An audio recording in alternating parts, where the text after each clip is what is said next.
You're making one right decision today. You're listening to Handcuffs and Sage.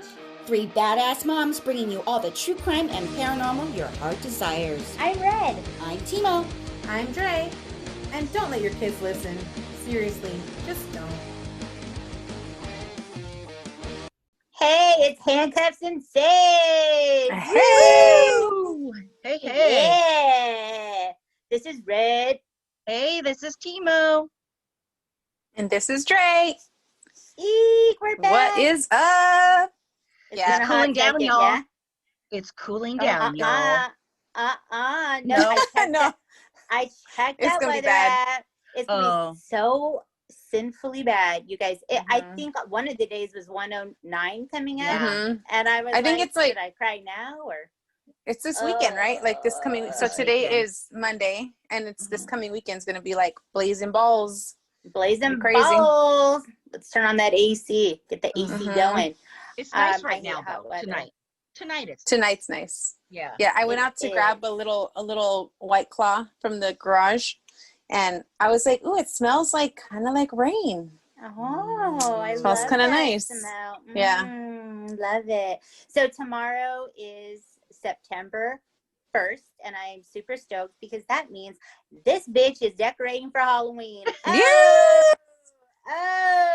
Oh, did you guys hear that Halloween is gonna have a full moon this year? So of course 2020 strikes it again. Oh my God. Mhm. Isn't there a Friday the 13th in October too? I think so, yeah. There's probably like Is 3 it? Friday the 13th in Yeah, October this In the year. whole. Oh my gosh. So I'm wondering what's gonna happen for Halloween, but I think a full moon on Halloween this year is super fitting. Okay. Yeah. So I have a Mm. suggestion because I might just do this. I know there's going to be trick-or-treaters. I know there's like reading all the mommy groups and all this Yeah. stuff. I know they're going to be out there in full force. Mhm. And I'm well, I'm like, gonna be out there. Hello. Cool. All right. Okay. See So- you then. We'll be all 6 feet away. I'll be on top of my roof, and all the kids just got to catch. It's going to be like Catch piñata the time at my house. New Halloween tradition this year. It's like Catch toss the it in the air. candy. That would be Yeah. so fun. I think it'll be fun. I'll be like, just open the bag. I'll put it in basketball. Woo! Boo. That's my Do it. proposition for everybody. Mhm. Stay away from each other. So, like, are people going to have to like decontaminate their candy along with checking for like needles and razor blades and poison? Probably. Like I mean- they put their buckets of candy in like a, what was that? Yeah, what was that? Was Yeah. That was was that a kind of creepy, toy? guys. It was a toy. It's like this. Okay, so I turned it off, but it's like this really huge, like train thing. Oh, but you picked it or But something, it was right? creepy. I did not touch it. Oh, No. I did not touch it. oh. It was like, come play with me. Woo. Just I kidding. heard it. Mm. I heard it. Yeah. So, All right. the Oh second my God. season. Just spray. Oh, I was saying we should just take that bucket of candy and disinfect it. Real Yeah, with the spray. good. With Okay. the spray. And then you can eat it, no problem. No Right. You know, the Netflix series, The House on Haunted Hill. Did you guys see that? Uh-huh. I saw the first one. problem. Yeah. Mhm. Oh, okay. So the second one's coming out, right? So the trailer, the teaser trailer just came out today. The second season is going to be called The Haunting of Blythe Manor or something like that. Something like that. Yeah. Oh, Blythe fuck. Manor. The trailer. Oh, it was Oh, so creepy time. scary. So scary. Oh my God, you guys. I can't wait. It's going to be so good. It's It was so terrifying. funny because I was like, ooh, this is really scary. Like, you know, the first one. And Mhm. I was watching it like shitting bricks the whole time. And then the end, and you're like, hey, that wasn't that bad after all. Oh, It's gonna be okay. It's going to be Everything's fine. But I don't care, that broke neck lady, she can just Yeah. go to hell. Oh shit! That broke neck lady. Yeah. Mhm. it's been a long time since I've actually seen something that really scared me. And that show. I mean, oh, it's so good. Yeah. I can't wait. Yay! Yeah. Yeah. I did like the ending though. It made me feel better. Okay, for all my fellow handcuffers out there and true crime lovers, we have something special going on Investigation Discovery, which is it's serial killer weeks, and the series is going. So hit us up what you like, what you don't like about it. I thought it was interesting, the serial killers that they picked for the series. So, you know, we'll see what happens. When does that start? True crime, I'll watch it. It started last night. Oh, I didn't get the listing of which serial killers. I can't remember. I'll send to you and we can discuss. Yeah. Okay. Yeah. So you know what I watched? Go ahead. Sorry. I watched a movie on Netflix that came out in 2013 that I'd never seen before. Probably because I'm not a fan of Nicolas Cage, but it was The Frozen Ground. The Frozen Ground? The Frozen Ground. So it- it's based on a real true serial killer in Alaska. Red, you might know what that is. His name is Robert Hansen. Yeah. Yeah. Yeah, So of course. I watched that. It was really good. Yeah, I figured. Ooh, okay. It was really good. Actually, Juan was in on it with me, and he was like, "Hey, good job, babe. That was a good one." And normally he doesn't like to watch any of those shows with me, but yeah, it was good. My hubby's the same. He ain't into it, but he's gonna watch it if he wants hanky panky mom and daddy time. Okay. All right, I'm writing it down. Frozen Ground. Yeah. Frozen Ground, Frozen Grave, something like that. But it's like one of the top 10 on Netflix right now. Okay. Oh, good. Yeah. Okay. I watched 1BR, which just stands for like one bedroom, like if you're like apartment. I watched that. You watched it too? Oh, yeah. Oh, I need to get in on this. It wasn't scary. It was like suspenseful, thriller-ish.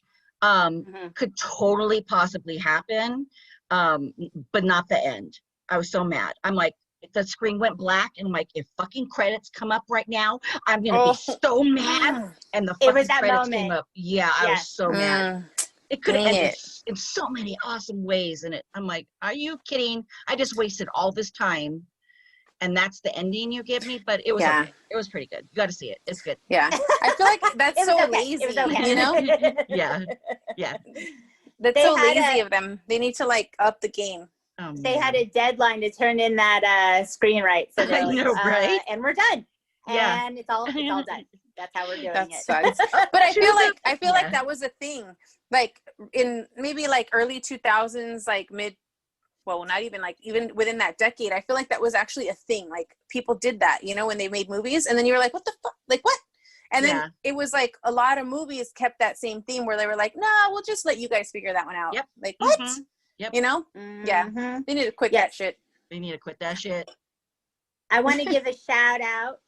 You know, I love podcasts. And I'm really enjoying the podcast Morbid. Do you guys listen to Morbid? Yes. Yeah. I'm really enjoying it. I like the conversation. They're fun. They keep it light. But I feel like it's just an easy listen. I really enjoy Morbid. And then another one came out. This actually happened. Did you see that? Ooh, that one's good, but it's very intense. Okay. It's the actual person that has gone through whatever that story is. And so you listen to them talk about their experience. So it is very real, right? Okay. And so very intense, but it's very good. So check out that one too. Oh, I'm Shout going to. out. Yeah.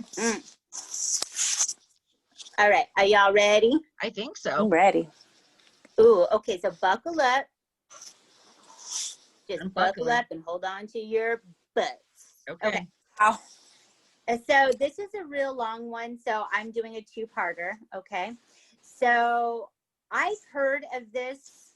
Obviously, I've heard of this serial killer before, but I learned so much more doing this deep dive. So I don't know if you guys have heard of him. Danny Rolling, the Gainesville Ripper. Oh, the Gainesville. I didn't. Yeah. So my really sweet, amazing sister, who I love and adore, she's fantastic. She sent me a bunch of goodies, like right when the pandemic was happening, like serial killer coloring books, you know, serial killer true crime games. And one of the things she gave me was a true crime calendar. So each day is a new, That's serial so killer, cool. true crime story. And I love it, right? I just love it. And this was one of the ones that was on there. So I thought, I'm going to really take a deep dive into this one. I really don't know a lot about it. And I found out so much. It's just a really interesting story. And Cool. it ties to a lot of things that Timo is into. And I thought that was interesting. So I love it. We'll get into it. It is crazy town. It is. Okay. It Cool. is. Okay, here we go. Okay. So we're going to start out. We're going to talk about Danny's parents. I think that's always a good place to start. Danny's parents were James and Claudia, and they were married in 1953. This was a long time ago. Okay, so I want you guys to keep that in mind when we talk about their relationship. Okay. James never wanted to have kids, but soon after they got married, they found out they were expecting a baby. Okay. And James was not happy about this. And this was not a happy marriage. It was very, very dysfunctional. Somebody said that James told him that love was garbage. Aw, isn't that sweet of him to say? Love is garbage. I agree. Oh my gosh. It's like when I'm people the tell only you, one don't that's get not married. in Ugh, don't love. get Yeah, that's all right. Love is garbage. James also said at one time, love is when someone wants something from somebody. No such thing as love. So he was a real romantic. Claudia was super super pessimistic. lucky to have this guy as her hubby. Weird that he even Okay, got married if he felt like that. You know what I mean? Like you actually proposed to somebody and then got married? That's so weird. Love is garbage. Maybe that was in his vows. Yeah. So James was 22 when he got married to Claudia, and Claudia soon was expecting, and throughout her pregnancy, he beat her. He beat her bad. He slept with a knife under his pillow. And I think what happened here is he had been in the Korean War and came back and then got married to Claudia and was definitely suffering from PTSD. But PTSD wasn't really looked at in a very serious way until the Vietnam War. So he never got help for anything that he was dealing with or went through. And he really took it out on Claudia and his family, which is really fucking sad. Okay. He was very violent. He was a hot mess, and I am not a fan of James. Okay. So their first baby was born, Danny, in May 1954. And James hated Danny. He hated him. He did. At 1 year old, James beat Danny for not crawling right. For not crawling the right way. How do you not crawl right? You crawl. You know how some babies do that cute scoot, like with their butts or maybe with one leg? I guess that's what I was envisioning, him doing something super adorable and cute. I don't know. My Mason did the army crawl. The army crawl? Yeah. Army crawl, super cute. So super cute. I love it. Love it. Okay. So James is a total piece of shit, and he beats his 1 year old. Okay. So then about a year later, his brother Kevin is born in 1955. But Danny definitely felt like James singled him out and was more violent and hateful towards him than his brother and his mother. Even though he was that way with them, he felt like it was really centered on him. Okay. So James, Danny's dad, he was a police officer, and he would just punish these kids in terrible ways. At times for punishment, he would tie them up. So that's definitely on the list of things not to do as a parent. Don't tie the kids up. Okay. Write that down. If you are wondering, don't do that. Wow. Yeah. One time he handcuffed the boys together because they did not mow the lawn right. Okay. So he's crazy. He's awful. He handcuffed them and then he kneeled on them and they couldn't breathe. Yeah. So this was a really bad situation, very abusive. Claudia, oh my goodness, she tried to leave so many times, but then would come back. Okay, so we hear that a lot with domestic violence, domestic abuse. You try to get away, and then they come back out of fear, right? It's out of fear. But a lot of times in these situations, because it's so dysfunctional and because the family sees things in a kind of a messed up way, Danny really hated his mom and said she was weak for not protecting him and his brother from his dad. So instead of like really hating his dad, he hated his mom. Okay, so it was awful, really. It really is sad because she was a victim too, right? So in the third grade, Danny had to redo it because he had missed so many days. So many sick days, right? Each year. And he had missed it so many times, probably because of the abuse going on at home. And Claudia was so scared to tell James this, that he had to redo the third grade, that she had a nervous breakdown and had to be hospitalized. That's how scared she was of James. Okay. Really sad.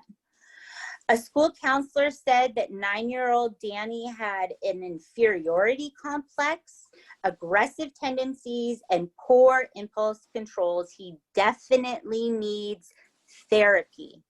Okay, this is a really young kid.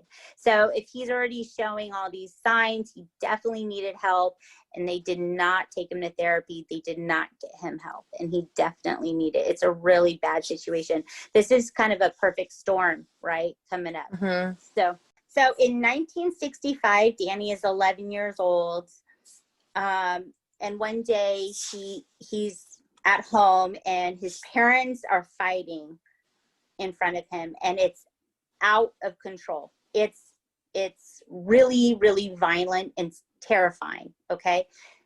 His mom, Claudia, gets away from James and she gets to the bathroom. She locks herself in the bathroom and she feels like there's no way out of this situation, and she cuts her wrist. Oh no. James kicks down the door, pulls her out. There's blood everywhere, and he is just beating the shit out of her. And he is doing this in front of Danny. Danny witnesses the whole thing. And his mom is hospitalized, so she lives. But this was a very traumatic event, obviously, for Danny. At 11 years old, he starts drinking, and it's not long before he has like a serious drinking problem. Okay. His family's dysfunctional. It's a hot mess. And this happens a lot with kids in dysfunctional families. They turn to drugs and alcohol, right? We hear that a lot. It's really sad. He would hang out a lot in the woods. To be by himself. He said that he would start like fantasizing in the woods. He started masturbating a lot in the woods. He would fantasize about controlling and killing people. So he had a lot of anger, and he definitely didn't feel in control of his life. So his fantasies were of controlling other people. Okay, really sad. So in 1971, he's 17 years old, and he drops out of school. He does get his GED, but he really has nothing going on for him, okay? He enlists in the Navy, but he failed the enlistment test. And so then he went to the Air Force. So I don't know how that all works with testing and the enlistment process. Like, to me, if you took a test for one, then you shouldn't do the other one. But I guess that's not how that works. So he ended up in the Air Force, okay? And while in the Air Force, he's doing drugs constantly. It's out of control. And he says that he took acid over 100 times while he was in the Air Force. Now, Oh, wow. fun fact about Red, she was a little bit of a hellion in her day. I did acid once, and once is enough. And I wish I had never done it. It was like one of the worst experiences of my life. It was awful. Okay. And honestly, I haven't been the same since. So he took this over 100 times. Hot mess, really. So in the Air Force, he got in trouble. Obviously, Superior saw what he was doing, and they charged him with possession and disobeying orders. He had to then see a therapist, and this therapist said he had like an unspecified personality disorder, and so they honorably discharged him from the service. Okay. So then after this happens, he's not quite sure what to do with himself. So he goes to Shreveport to live with his grandfather. And that's when he says he has like this whole religious, spiritual awakening. Okay. He says one night he's hitchhiking to get to his grandfather's house, and cars are just passing him by. Nobody's picking him up. And then finally a car stops, and it's this man, and his name is Father Estes. Okay. And he says, you know, come on, get in the car. I'll take you to where you need to go. What's your address? And he tells them what his address is. And he's like, oh my gosh, my church, the United Pentecostal Church, is like the street over from where you live. Why don't we stop there first and let's pray together. Do you want to do that?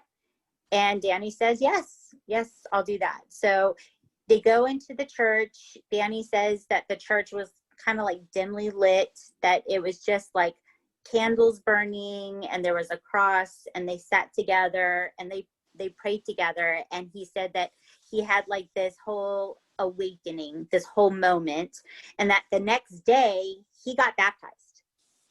Okay. Okay, so he got real into this church. He was all about it.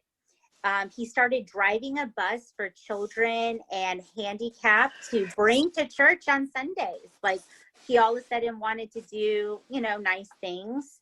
He went to nursing homes at time and would play the guitar and sing songs for the seniors. And so he was doing all these really nice things through the church. I think the church was like a really good thing for him at the time. And one year, you know, just to get a visual, one year he even played the Easter Bunny for the church.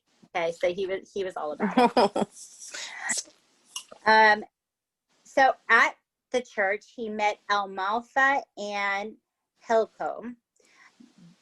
She was beautiful. She had this long brown hair. Danny told Almalfa that he had prayed for God to send him a wife, and he felt like his prayers, you know, were being answered. And 4 months after being, you know, introduced at church, they were married, and just about a year after, they had their daughter together. So really quick, fast. Okay.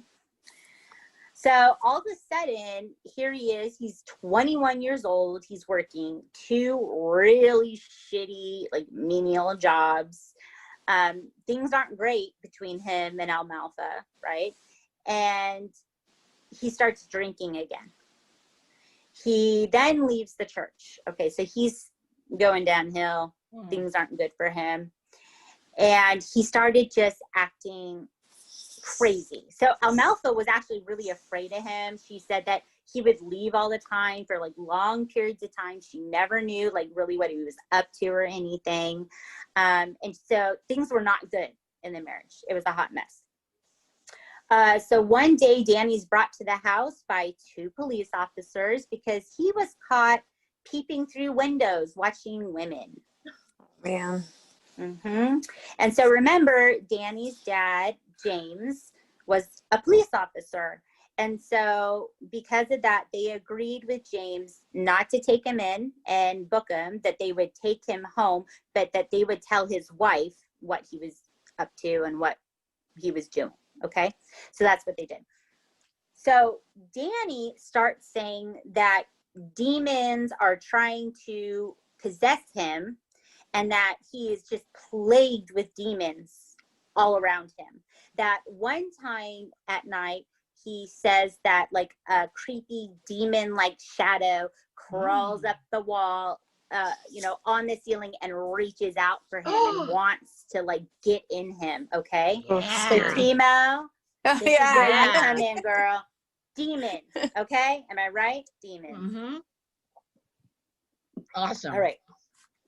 So one time he says he's in a graveyard. Why was he in a graveyard? I don't know.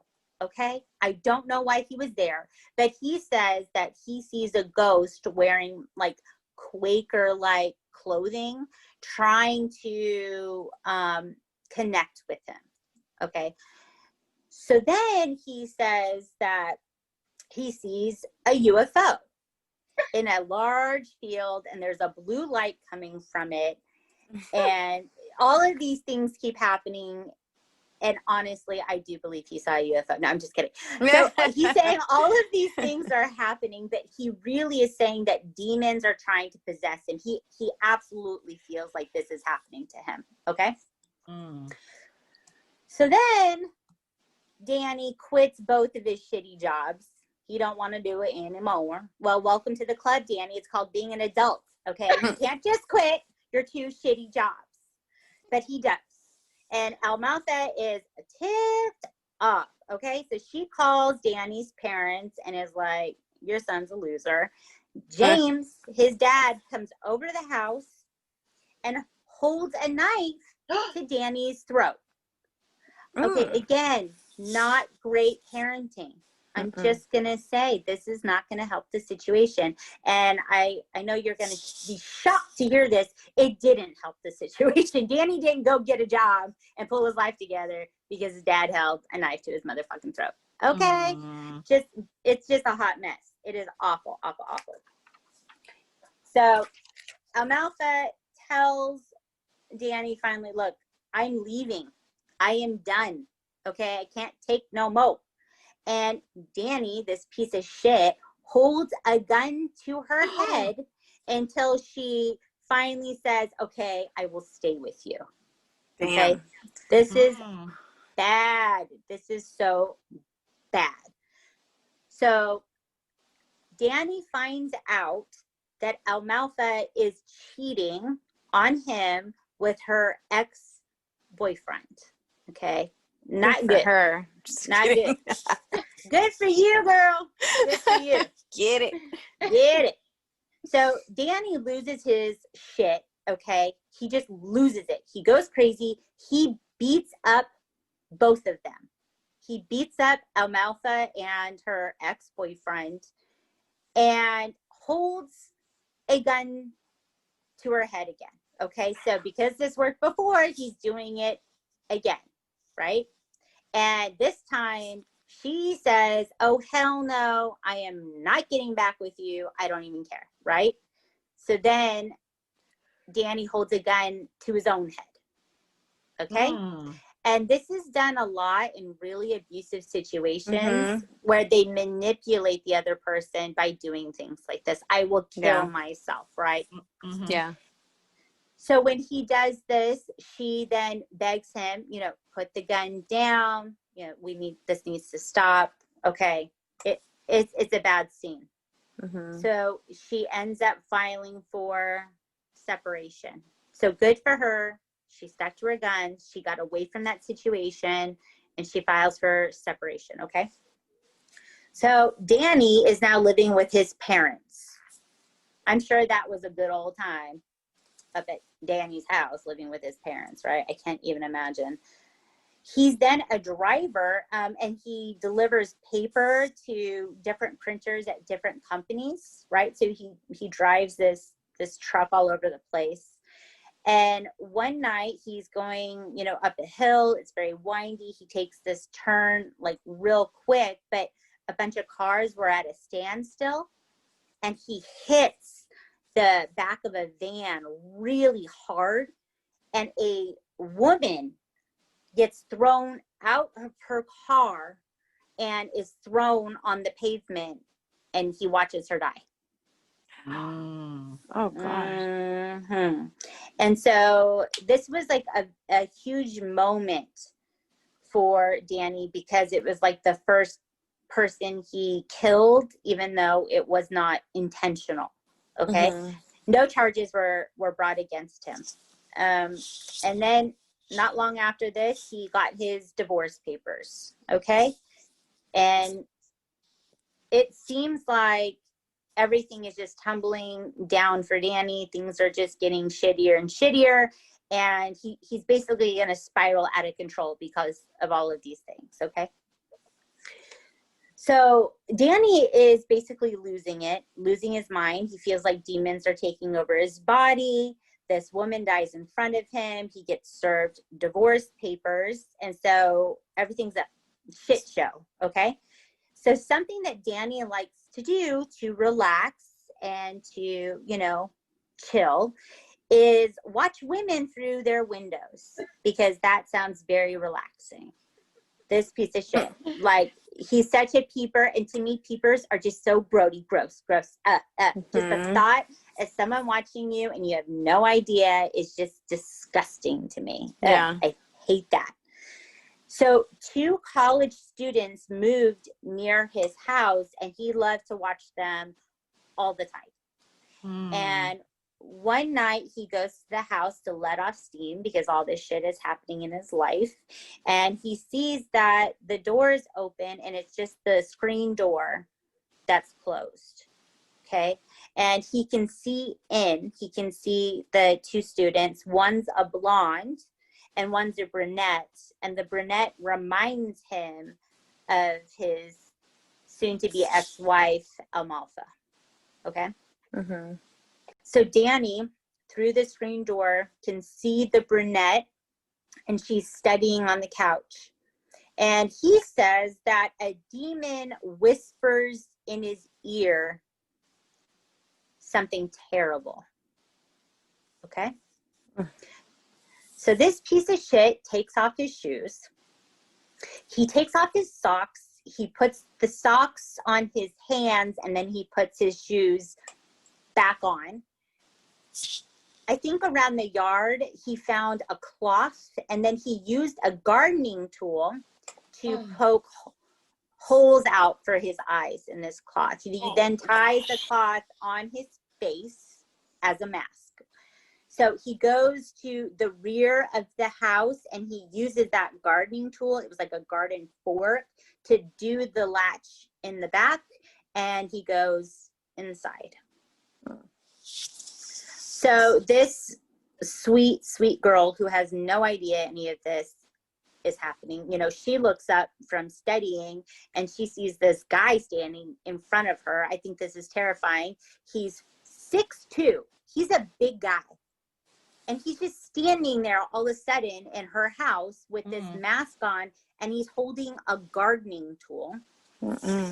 He grabs her and takes her into the bedroom. He covers her face with a sweater, and he rapes her. Okay. Then he flees. He leaves the house. He throws this gardening fork into a canal and goes home like nothing happens. Wow. He's piece of shit. Crazy piece of shit, Mick fuckface, 100%. Okay. And he's never caught for this. Okay. It's just later on he confesses to it. Wow. So then he goes a little nutso and starts doing just a shit ton of armed robberies in Louisiana, Alabama, and Georgia. And he just loves to rob supermarkets called Winn-Dixie. So we don't have Winn-Dixies here in California, but I think this was a very common store, right? In the Midwest, in the West. So in May 1979, Danny is arrested after robbing a Winn-Dixie, and he confesses, that he robbed it, and he's sentenced to 6 years in prison. So while he's doing this time, he tries to escape like over and over and over again, is never successful. And even though he tries to escape a billion times, and he's a total piece of shit, they let him out after 5 years. How does that happen? Then he gets out early. Like, what the fuck? I don't understand. So, Wow. yeah. So in 1984, Danny's 30 years old and he's let out of prison. But about a year later, he just can't help himself. He has to rob another supermarket. Okay. So he's caught again and he's sentenced to do 4 years this time. Okay. Okay. Okay, so Danny is sentenced to 4 years, but he's actually paroled after 2 years. And so he gets out in 1988. And the condition is set that if he leaves Mississippi and goes to Shreveport, we good. All right, just get your ass out of here. We don't want you. So he goes and he's back living with his parents. Okay. And it takes him forever to find a job. Obviously, he has a record. It's not easy to get a job, but he finally finds one at a restaurant. Okay. So he's working at this restaurant. So on November 4th, 1989, Danny is fired from this job because he missed 3 shifts in a row. And so Danny loses his mind. He doesn't understand why they're firing him for missing 3 shifts. And so he's making a scene at the restaurant and he ends up threatening to kill the manager and the cook. Oh, God. Yeah. What's the cook do? He's just out of control, right? He's just out of control completely. But the manager doesn't report that this happens. Okay. And he doesn't end up killing the manager and the cook. Unfortunately, he goes and kills somebody else. Okay. He is turned up. He's angry and he's losing it. So there was a very young woman. Her name is Julie Grissom. And she was being stalked and watched by Danny for a long time. She just had no idea. And she was 24 years old. Days leading up to November 4th, she had been getting some really strange calls, right? We hear that a lot in stalking situations, just odd calls. She was getting a lot of those. So Julie is a small brunette, just like Danny's ex-wife, Amalfa. Okay? So on November 4th, instead of him losing his mind and killing a manager and cook, he's going to attack poor Julie. Okay. She is a college student. And yeah, this story really, really got to me because my daughter is now a college student and just thinking about really how vulnerable they are in this stage. It just really is hard to think about.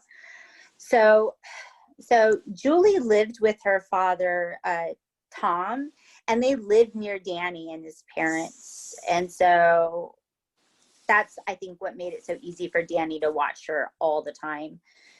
8-year-old Sean was visiting. This was Tom's grandson, and this was Julie's nephew. And he was actually there because they were going to kind of do like the fun birthday celebration for him.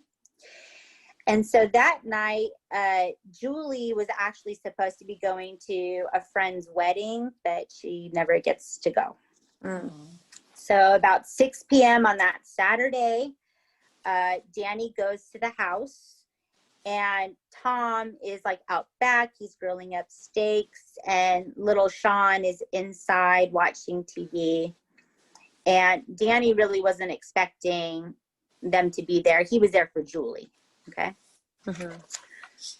So Danny goes through the back and he stabs Tom just over and over and over in the back and in the chest. And then he stabs Sean once in the back. So that happened on November 4th. So 2 days later, on November 6th, Sean's mom gets a call from his school that he didn't show up. And so she calls the house worried, and the family isn't answering. She calls the police. The police then ask the neighbors to go check on them, which I thought was odd. Why can't the police stop by and check? They called their neighbors instead. But that's what happened in this situation. So the neighbors went, And they actually went through the garage and they got to the door. They pushed the door open and Tom's body was against it. And they found Sean dead face down in front of the TV. They went back to the bedroom and they found just a horrible sight. I just hate that these neighbors found them like this. It's just awful. So Julie was naked and she was positioned so she was hanging off the bed and she was stabbed in the back, but then she was turned face up. So she was posed, her body was posed, and then her hair was like fanned out, like in a big fan on the bed. And then her legs were spread apart. And God. So we see this with a killer who really just wants to humiliate this person, right? It's done out of hate. It's awful. So investigators come, they tape off the property, but they really have nothing to go on here. Okay, there's not a lot that they have. She does have some bite marks on her body, and it looked like the killer tried to wash her body with vinegar. Julie was restrained with duct tape, but the house was cleaned up and nothing was taken from the house. So obviously not a robbery. Somebody was there to kill. And it was obviously there to kill Julie. Investigators said that they were looking with someone with psychological problems. Yeah. I think so. I think yes also, for sure, okay? So the stabs were made by a Marine-style K-bar fighting knife. Sounds crazy scary to me. A Marine-style K-bar fighting knife. But no weapon was found on the scene. The neighbors, of course, completely freak out.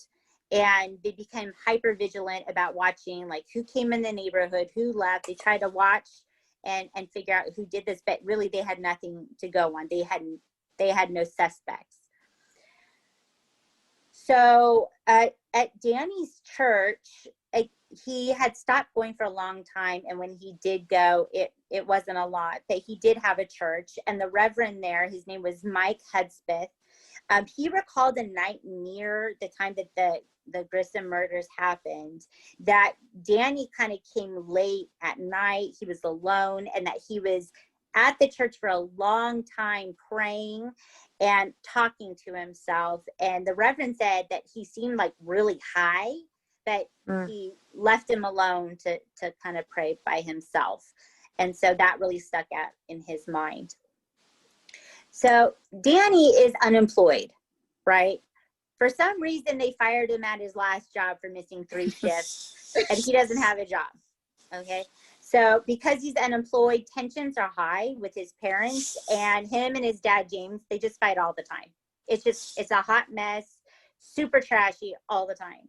Christmas Eve, 1989, there's like this crazy fight between Danny and James, and it just gets out of hand, okay? So Danny leaves, and he goes to a house where he had been watching a woman for a while. He had been peeping on her for a bit. He goes to the house and nobody's there, so he lets himself in, and he decides, I'm gonna wait for her inside, okay? Super effing creepy to think about somebody just coming in your home and waiting for you, right? Just gross. Oh, hell no. So he's in her home. He watches TV for a bit. He drinks her booze. She doesn't show up, so he finally leaves. Think about how crazy that is, that she probably had no idea that happened. I know, That gives me chills. Disgusting. He's just disgusting, okay? So for months, Danny keeps himself very busy by like just prowling houses, peeping on women, going into houses when he wants to. He's a total creeper. Okay. So in May of 1990, Danny and James are in a crazy fight, and it's out of control. So James points a gun at Danny. He pulls out his gun. He points it at Danny, and Danny's like, fuck this. He walks out of the house. He's in the street, and James comes after him with the gun and starts shooting at him. That's crazy. Yep. Oh my God. Yep. So then Danny is super pissed. His dad's trying to shoot him. And so he gets back inside the house and he gets his gun, right? Oh, Jesus. Yeah, Yes. let's do this. Let's do this. So he goes, he gets his own gun. It's a 38 revolver and he shoots him. He shoots his dad, and James is shot in his stomach and his forehead. Oh, wow. Oh. Yes. So James is shot the fuck up, and he's laying on the kitchen floor. He's bleeding. And so Danny starts kicking him, right? Just kicking the shit out of him. And then he's like, oh, fuck. Oh, shit. I got to get out of here. I got to go. So he runs out of the house. He gets into his car, and he just drives the fuck away. He then abandons the car. I think it was near an airport. And then he's on foot. Okay. So he goes to the woods. He loves being in the woods. This creepy creeper. Okay. He goes to the woods. He's super creepy. And then he ends up at a friend's house, and he calls the hospital, and the hospital tells him, your father, James, is still alive. Okay. Oh. So he's like, at least, it's not murder or whatever the fuck. Okay. So he lives. It's just a domestic disturbance. Right. So Danny's on the run, basically. So a few months, he's just all over. He's going, state to state. He ends up in Kansas City, Missouri, and he robs a superstore. And as he's leaving, he asks the employees at the superstore to pray for him. Okay. Danny, Okay, Dirk. Danny is a hot mess, y'all. Okay. He is just all over the place. He makes like the worst choices. He does the worst things, but then pray for him. Okay. You do that. That's going to help. Dre hates this story. She's yummy. I'm so, you guys know, I'm not yummy. It's so good. I'm so sorry. You know my life. Okay. All right. Like whatevs. I need to drink a Monster before we do this. Then I won't sleep again. I know. That's, yeah. Well, just for all those handcuffers, we do this like in the middle of the night. Okay? Yes. Because we work crazy hours. So we do this in the middle of the night like creepers. That's what we do. Yeah. For real. And then I go to bed and I'm like, ooh, that was such a good story. Let me research a little bit more. And then now I need to Google it. It's like 2:00 in the morning. I'm like, why? Why am I doing this to myself? Yeah. Girl, same. Okay. So just to let y'all know, we crazy. Yeah.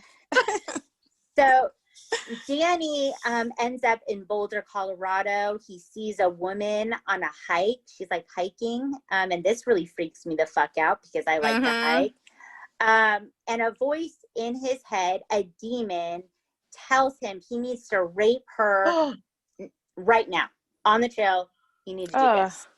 So Danny tries to rape her, and she just fights his ass. She's just fighting like a crazy bitch. Okay, she is not going down.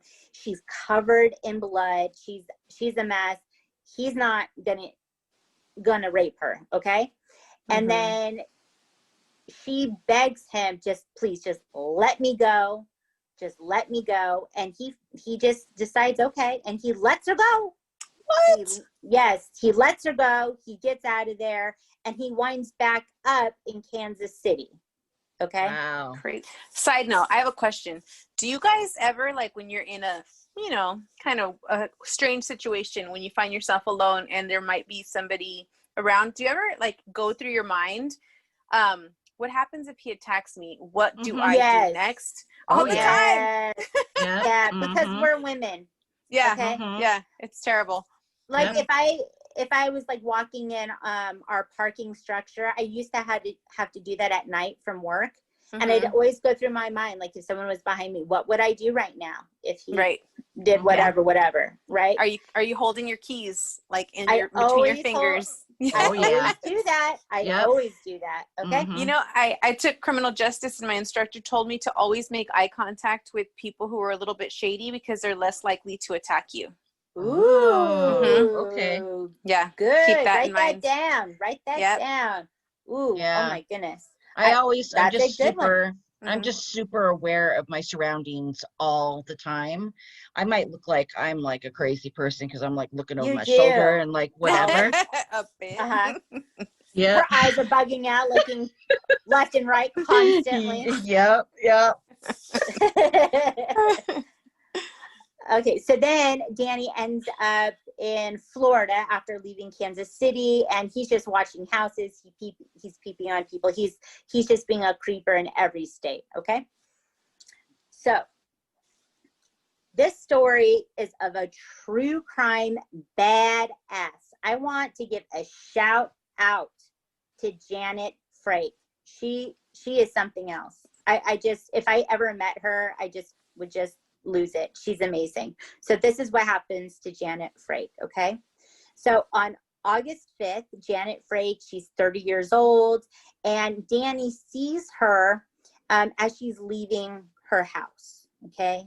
Catches her eye, he sees her leaving her house, and so he decides to break in. He breaks in, and I guess she's got two cats, and they're like losing their shit, and they're like meowing at him and being all sorts of weird, but he doesn't care. He stays, and he decides he's gonna wait for her, okay? So Janet gets back to her house, and Danny is wearing a black ski mask and attacks her. How fucking terrifying is that shit? That she's at home and she is attacked. A black ski mask is terrifying.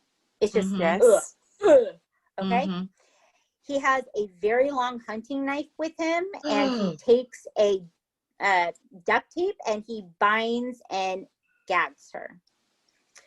So at first, Janet, in her mind, kind of is like, well, this is a joke. This isn't real, right? This isn't happening. But then she says it hits her that, yes, this is real.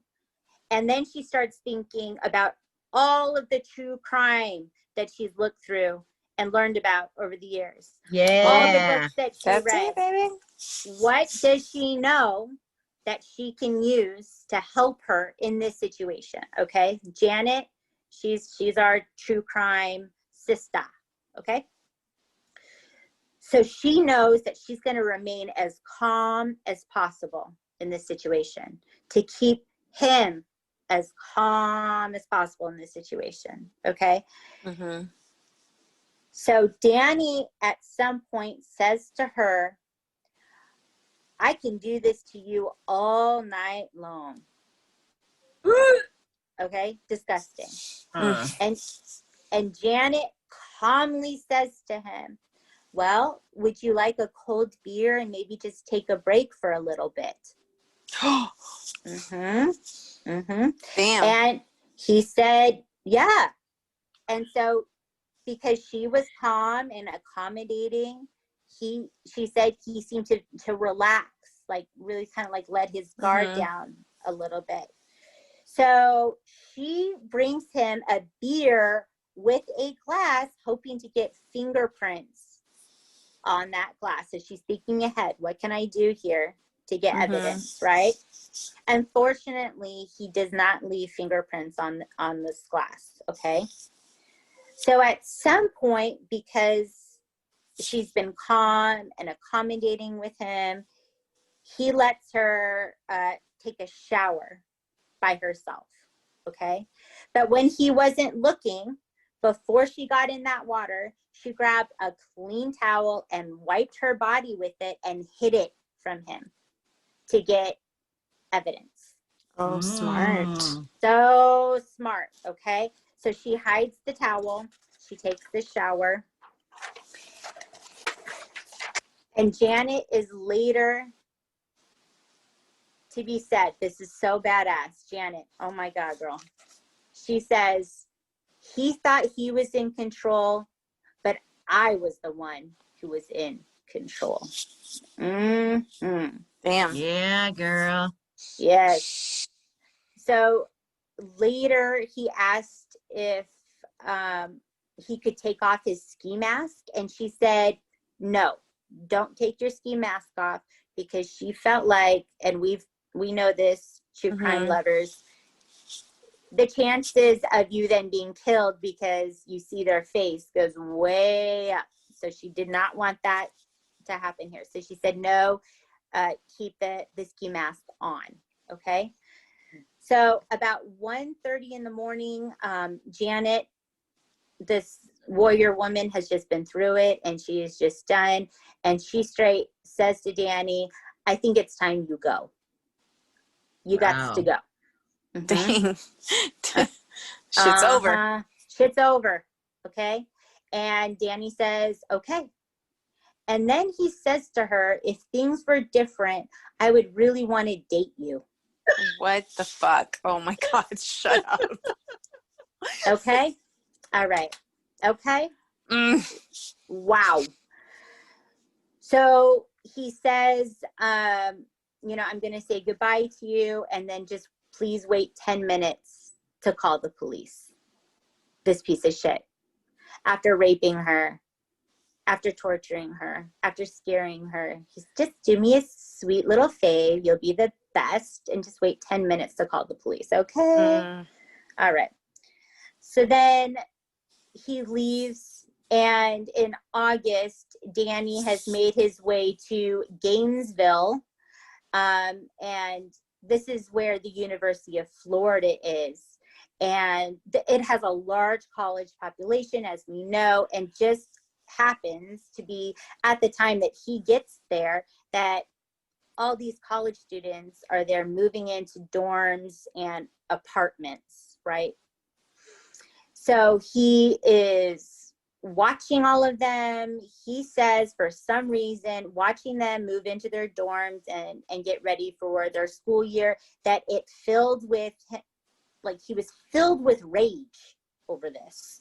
And a demonic voice that he calls Gemini was telling him what to do, and that this demon wanted more bloodshed. And that's where we're going to leave it off. Oh, no. man. For part 1. Oh, yeah. this is so okay. You guys so good. don't Google what happened. I mean it. I won't. I don't even have time to Google shit anymore. Are you kidding me? I Yeah. don't have time to Google. Okay.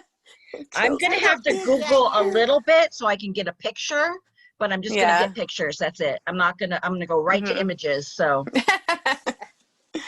it's crazy, and it gets crazier.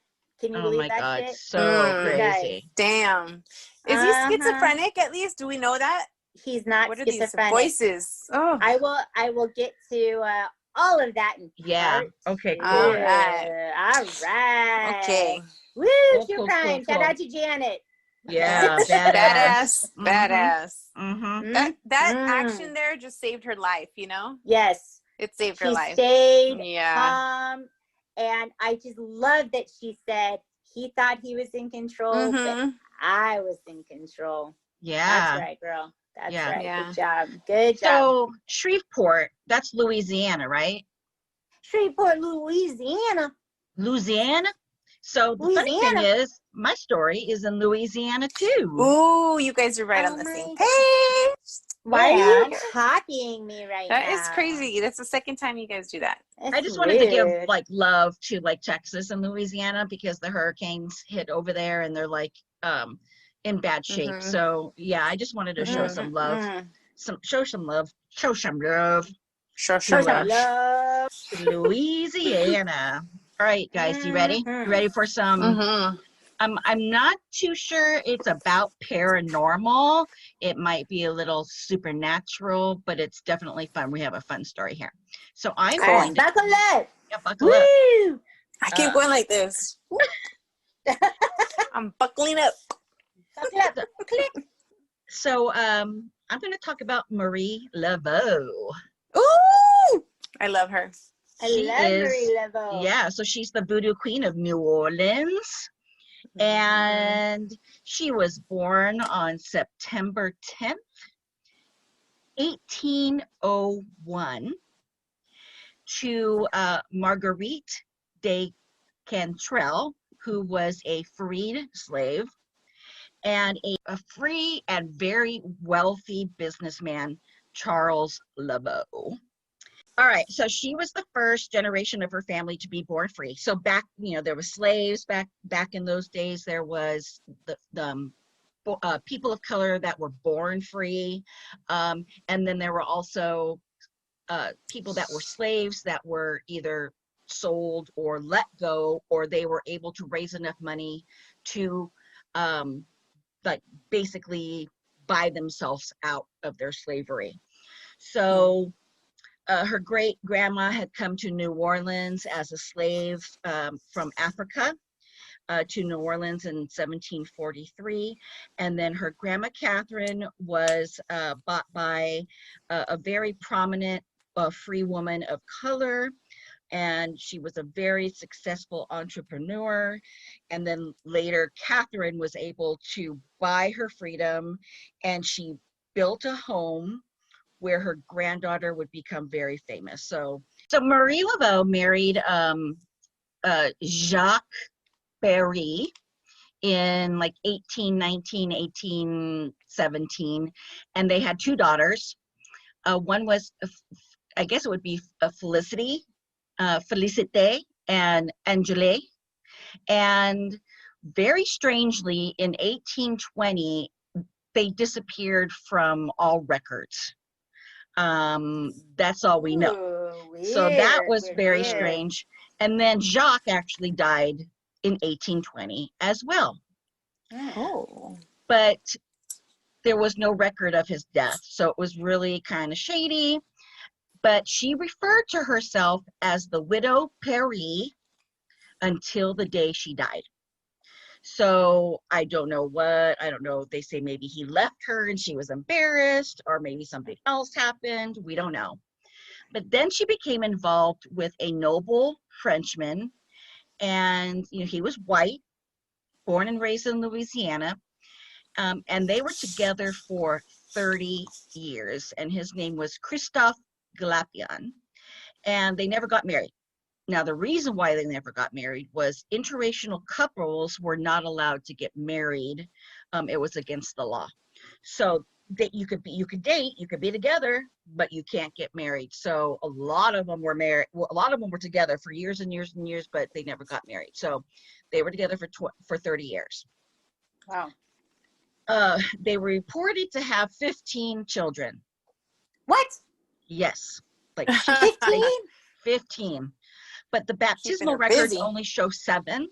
So they're thinking maybe they had 7 and the rest 8 were maybe grandchildren that lived with them.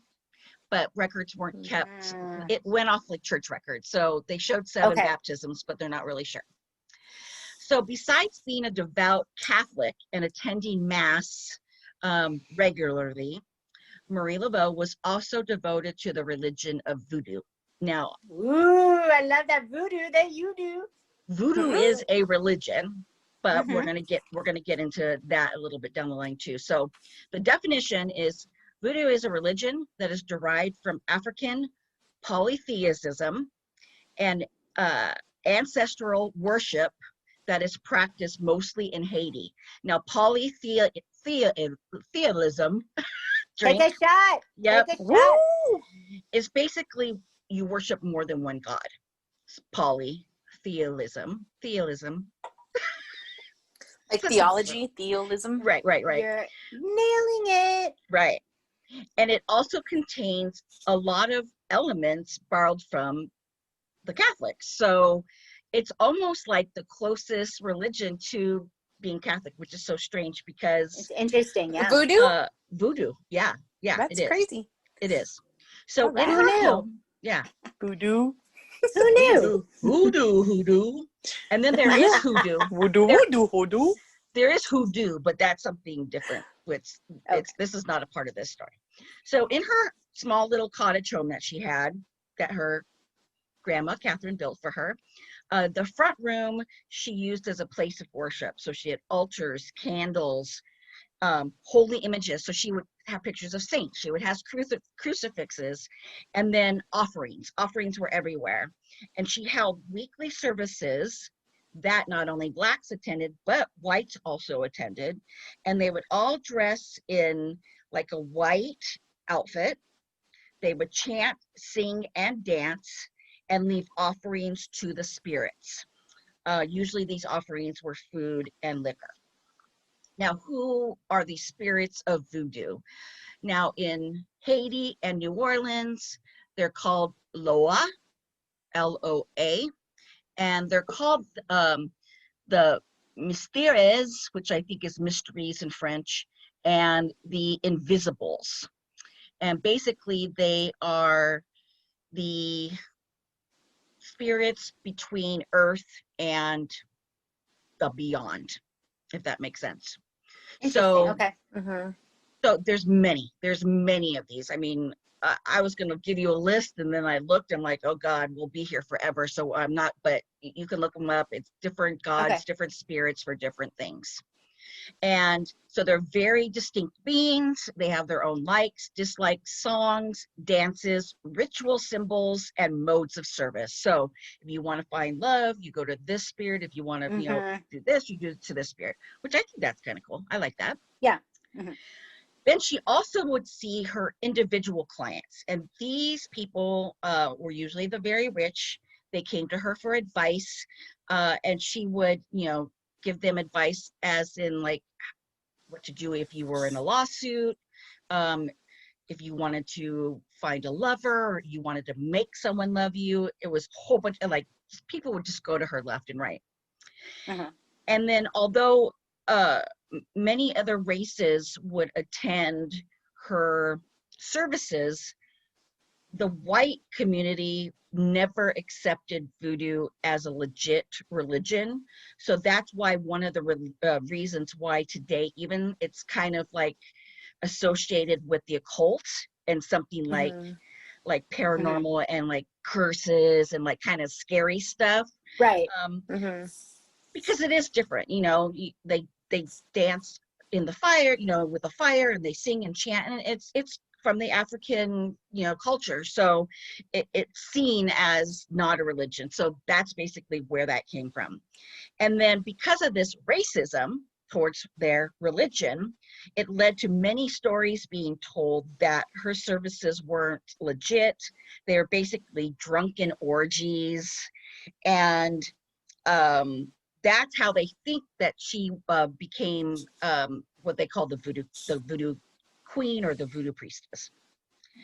But Marie Laveau was able to rise up in society. She got a very prominent position in New Orleans, and it's basically because she just had this very strong personality. She did a lot of charity work, and she was theatrical. Like, she was a showman. She put on a show, so people just loved and adored her. So she did her thing. She did what she wanted. She was like Beyonce, but with voodoo. Right. And they said that she walked the streets of New Orleans like she owned them. And I just love that. I need to do that. I know I need to do that more often. Own it. Yeah. Okay.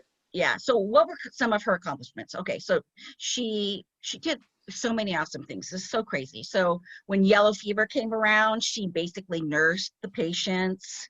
She posted bail for many free women of color. She visited and prayed for the condemned prisoners in their final hours. She almost even got them out of being executed, and some of these people. She was a known herbalist. She was a healer. She was a midwife. This is the fun one. She was a hairdresser of the very wealthy New Orleans community. And I do hair. Yes. And so this is what this is where she was able to get like all the tea, like like the gossip. Like these women basically share with her their deepest secrets, their fears, everything. And she just knew everything of what was going on with all these wealthy people. It was bananas. But her number one. Isn't that the truth though? Yes. That's what happens. Oh, yeah. You sit in that chair and you're like, a All of a waterfall just sudden, you're spewing you're your whole about life. your marriage, so your crazy. kids. Yes. Yeah. An hour Man. later, you look amazing, and you're like, "Oh shit, I shouldn't have said any of that." I know. Sorry. Man. It's so funny. I just Keep love your my mouth shut, hairdresser. girl. God, I Yeah. miss her so I know. much. I miss my hairdresser too. Come on. Oh. So her number one accomplishment was, of course, being the Voodoo Queen of New Orleans. So there's two theories about how she got her name. So there were two, before she became the Voodoo Queen, there were two basic voodoo priestess of New Orleans. One was Sanate Didi, and I'm just going to call her Didi. And she was one of the most feared names in New Orleans voodoo. And she was known for her love and sex charms and her strong power of hexing. So basically, they think that she trained under her. But then there was Marie Solape, and she basically pushed Didi out of the way, and she took over the spot. And they didn't really say much more of what she did. I Googled her, and there was a Wikipedia on her, but it was in French. And I'm like, okay, great. Well, I'm not going to find out anything about this because I don't read French. I don't know. There's the no French. translation available? No, I looked and looked, and Damn. I'm sure there's some way I could look her up if I put like 5 million things in the search, but I'm like, nah, whatever. So they're saying that she was trained by either those two ladies or What was that second one again? Marie Salope. So it's Saloppe. Salope. So the most exciting theory is that she was a student of the infamous Dr. John. Dr. John, he is like the voodoo dude of New Orleans, and they called him the father of voodoo. And he was also an African prince of Senegal. So Ooh, he's all over fun. New Orleans. Yeah, he's all over New Orleans too. Like Dr. John was the jam. He was like, so either way it went, she got trained by the best. So she had her shit going on. So let's talk about her powers, because people said that she made miracles happen and that she was a very, very, very powerful woman. So she could summon spirits. She gave readings and told fortunes. She performed rituals. She sold cures, charms, gree bags, spiritual objects. She would give spiritual rites, and she would do hexes, and then she would give you good vibes. So this chick did it all right. And it was said because of her willingness to suffer, that's what brought the spirits over and agreed to give her what she was asking for. So I'm going to talk about this a little bit later, but there's a TV show where Marie Laveau was one of the characters, and she showed how they were warming up a pepper. And this is like, I forget what the pepper is called, but it's like one of the hottest peppers that you can eat. And they light it on the fire, and then she holds it in her mouth for hours and hours. And she basically is suffering. She does her chants, her dances and everything. And that makes the spirit realize, oh, she's suffering for this wish of this person. And then it's granted. It's so bananas. So one fun thing, after Mass on Sundays, the slaves were free for the rest of the day. I never knew that. I thought that was really cool. Now, this is probably just in New Orleans.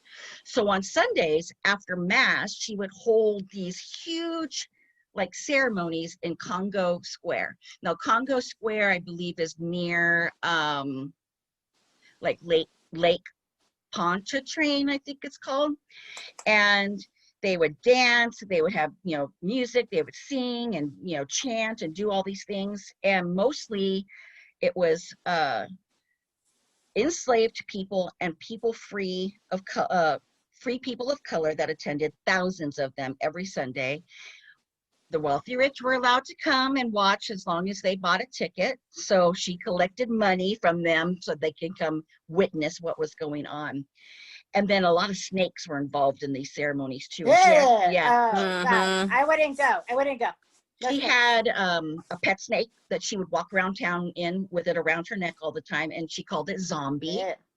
Yeah. And When she walked around town, the slaves would yell, Queen Marie, Queen Marie. They would just chant like when she was walking down the street. So regardless if her powers were real or not, she had the power of manipulation. She had the power of intimidation. And then she had all that knowledge from all the people around town. So either way, she had it going on, and she could do whatever she wanted to do. So she had it going on. So sadly, in 1875, she became very sick. She unfortunately became a recluse for like 6 years before she died. She barely left her home. Oh. And on June 15th, 1881, she died in New Orleans with a smile on her face. And she left behind her a legacy that today is super, super strong. And we all know who she is, and we all love her. So it is said that she is buried in the St. Louis Cemetery No. 1, and that she's in the Galapian family tomb. But this has been disputed, so it's not 100% sure if she is there or not. But if you go and you visit this tomb, you will see it's like a 3-story tomb, and there's just offerings surrounding it, and you'll see a lot of 3X's all over. And you'd think that this tomb was being vandalized. Well, the legend says that if you visit her tomb and you draw one X on her tomb, turn around 3 times, knock on the tomb, and then yell out your wish, it'll come true. Okay? Oh, cool. There's 3 Let's X's. do it. People do 3 X's, and I tried to look up the reason for that. They gave a whole bunch of different things. I'm not sure why the 3 X's, and I'm maybe my tour guide when I went told me, but I don't remember that. I was just so enthralled with the whole other thing. I didn't care about the 3 X's. Right. So if your wish comes true, you have to return to her tomb, circle the X, and you leave an offering. Now, people leave all kinds of offerings for her. They leave beads, candy, coins, flowers. You can see cigarettes. They leave little bottles of booze for her. It's just so awesome. It's just the coolest thing. So her cottage was on Rue St. Anne Street, 152 Rue St. Anne. But the original home was torn down in 1903, and the new home was built on top of it, but on top of the foundation. So the foundation is the original foundation that she lived on. And now it's called 1020 St. Anne Street. So what is it today? It's a vacation rental. I'm going to get into a little bit of a little ghost stories now for you. A young couple rented it out one day for their vacation. They were out all day, walking around the French Quarter, and then they returned at night, and they went to bed, and they started hearing drumming and chanting and kind of like music, and they're like, well, that's kind of weird. So the husband got up, he walked outside, he even looked at Louis Armstrong Park is right up the street. So he even walked to the park to see if maybe some type of something was going on there. There was nothing. So when he came back, he realized that the chanting and the drumming was coming from inside the house. So they're like, oh, this. Yeah, so they left for the night, right? So when they came back the next morning, they walked in, and right in the middle of the living room was a single white feather. Now that was her signature thing. And it said that there were many different places. If you found it here, it was good luck. If you found it here, it was bad luck. So they were like, okay. They checked all the windows, all the doors. There was absolutely no way that feather could have flew in or anything. So they were pretty spooked about that. Right? Oh my gosh. So another man that stayed there, and I'm sure if you stay there, I'm sure they have a book where you can write all your experiences, and then you just sit there. So one man, he stayed there, and he had taken a nap, and when he woke up, it was dusk, and he saw a dark figure standing in the corner, and it just basically stood there and stared at him. Didn't do anything, and then it slowly faded away. So nothing else happened, but that would freak me out. I wouldn't want to stay there. Well, yeah, I would want to stay there, but normal people probably would want to stay there. And then there was another woman who was pretty much probably suffering from sleep paralysis, but she said that she woke up in the middle of the night and she felt a presence holding her down in bed. It wasn't as strong as like a man's hold. She was pretty sure it was a woman's hold. So we love to believe that it was Marie Laveau holding her down in bed, which is perfect. Dang. And then in the 30s, there was a homeless man that wandered into the cemetery, and he fell asleep. And he was awoken by the drumming and the chanting, and he's like, "What the hell's going on?" So he started walking around and following the sound, and he came across nude ghosts of men and women dancing and singing around Marie Laveau's tomb. And as they spread out, there she was in all her glory with her snake around her neck. And And then they all disappeared. So I would love that. Love it. Yeah, You want to see naked people? Yeah, naked people dancing with snakes. Yeah. So then also in the 1930s, there was a gentleman by the name of Elmore Banks, and he was in the drugstore, a drugstore in the French Quarter, and he saw this old woman come in, and he just felt uneasy. Like it was like very, very like strange. So she just stared at him. He stared at her. He didn't really know what was going on. And she went up to him and she said, "Don't you know me?" And he's like, "No, ma'am, sorry." She got super pissed, slapped him, ran out the back door, leapt up into the air, levitated, and floated away. Holy crap. Yes. That's some good That drugs. was Marie. And then as soon as she floated over St. Louis Cemetery number 1, she disappeared. So the owner of the drugstore, well, after that, he passed out. He was like, passed out. So the owner, What was that? the owner woke him up. He gave him a shot of whiskey, and he said, "That was Marie Laveau."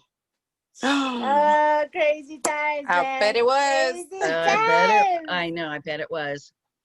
And then a fun little thing, Marie Laveau number 2, her daughter, after Marie Laveau 1 died, they said that she kind of like followed in her mother's footsteps. She looked exactly like, she was like a spitting image, but she was more on the dark side of voodoo. So she wasn't as good as her mother. She didn't do charitable acts. She wasn't very nice. People feared her. And it's said that she drowned in a lake during a storm. So that's what you get for being whatever. But there is a store, and it's called the Marie Laveau House of Voodoo. And it's one of those like trinket stores that you can go in. I think you can have a reading in the back. It's on Bourbon. And that was Marie Laveau 2's shop back in the day, which that's fun, right? Yeah. All right, Very so cool. now we're going into the fun facts. In 1982, New Jersey-based punk rock band The Misfits had a concert, and after the concert, they decided that they were going to break into the cemetery and exhume Marie Laveau's body. Oh my goodness. God. They were going to That's dig up some her good body. stuff. Yeah, which it doesn't have, you can't do that because we all know, and I've told you guys this a million times, it takes about a year for a body in New Orleans in tomb to like basically disintegrate to dust. So there would not be a body. It would just be bone fragments and dust. I So have a feeling the Misfits didn't look into that and didn't know those facts, Timo. No, and they were arrested in St. Louis Cemetery number 2, which is not even where she's buried. She's buried in so close, but so far away, Misfits. They didn't do the research. It's down the street. So they were close enough, but yeah, it didn't happen.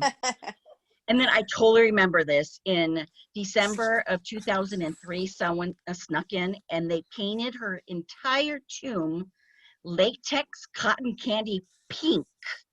What? Why did they do that? I have no idea, but the whole tomb was just covered with just like this shiny pink color.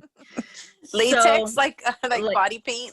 Well, it was like like it wasn't matte color, so it was like shiny. Shiny, yeah. Yeah. So the hysterical preservation people were pissed because they wanted them to use paint stripper because the plaster that it was built was like very old and very oh my goodness, yes. They used a power washer instead. So I guess there was a bunch of drama. It looked fine. I don't know, but maybe they had to like fix it up. I'm not sure. And then in March of 2015, they cut public access from St. Louis Cemetery number 1. You are only allowed in now if you are visiting a loved one or if you go in for a tour. Now, I was lucky. I was there the year before and I was able to go in on my own and do my own thing. But yeah, so now today, if you want to go look and see Marie Laveau's tomb, you actually have to pay a tour guide to take you in. Right.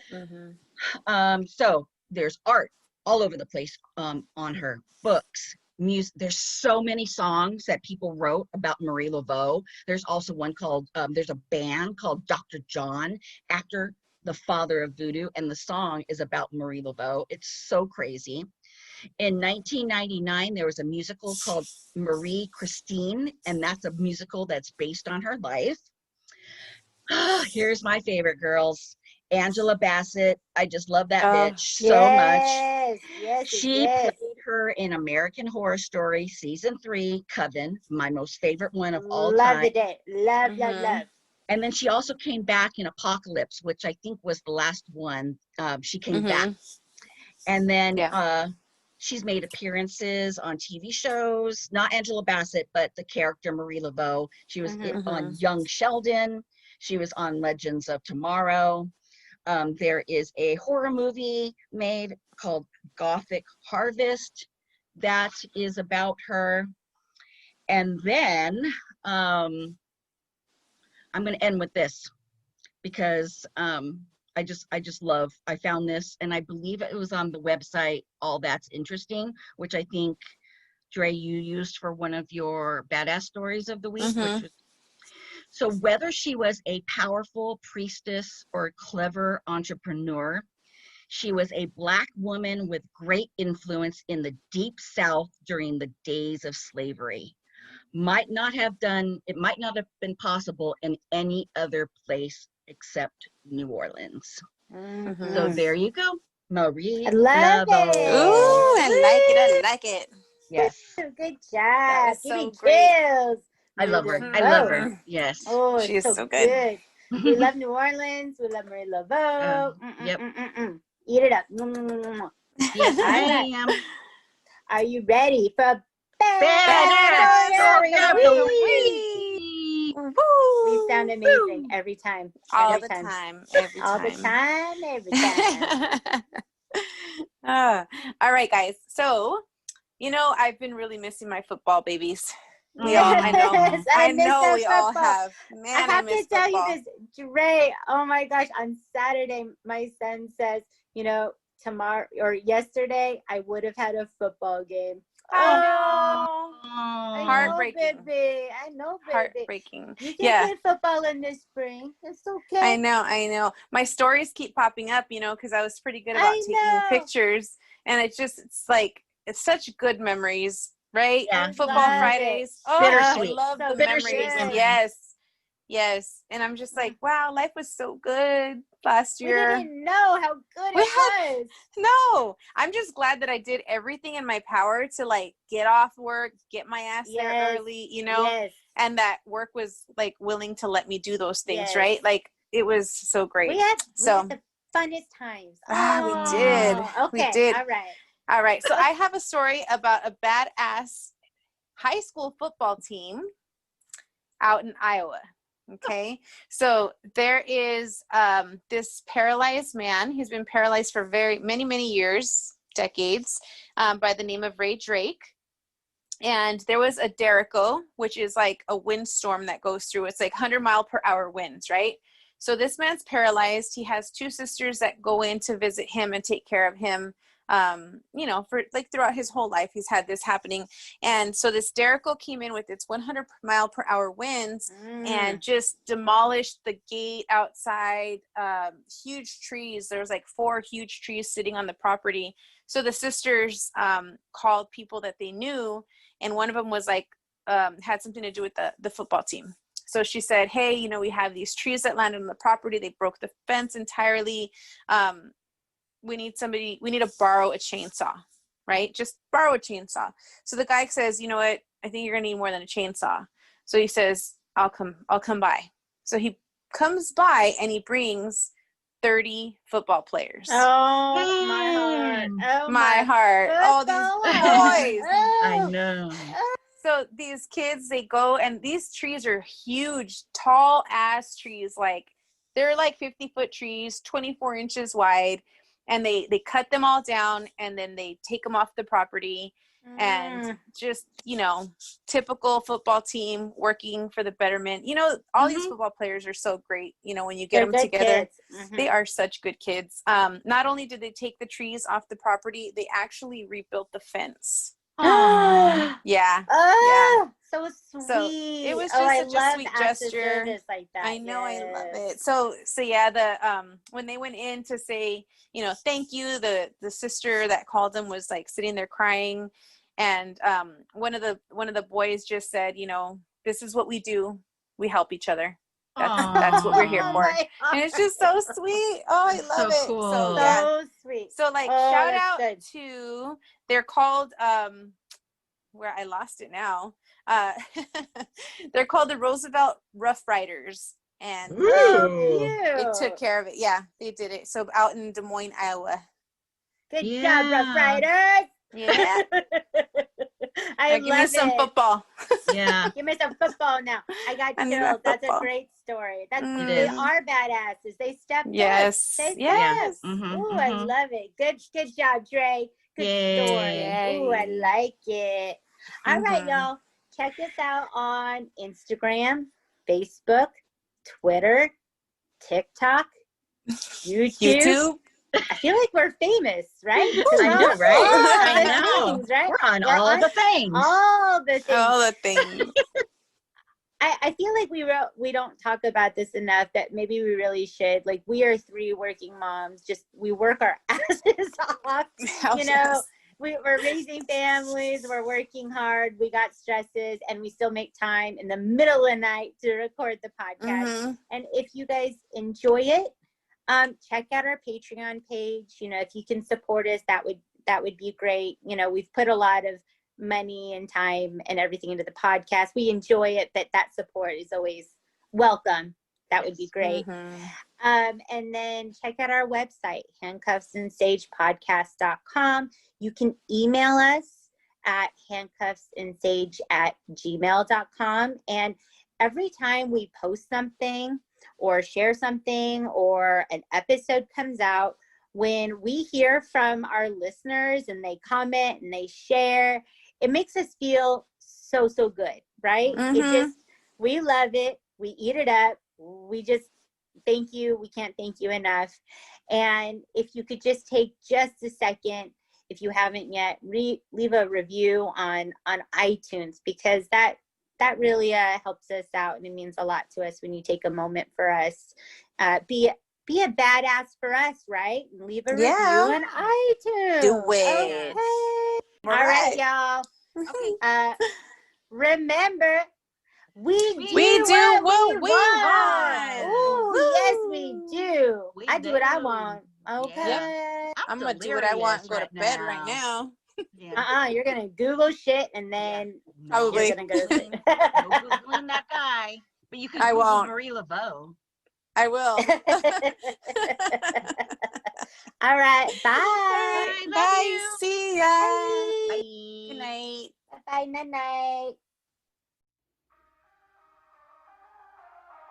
Handcuffs and Sage is hosted by Red, Timo, and Dre in a shitty guest room in Los Angeles.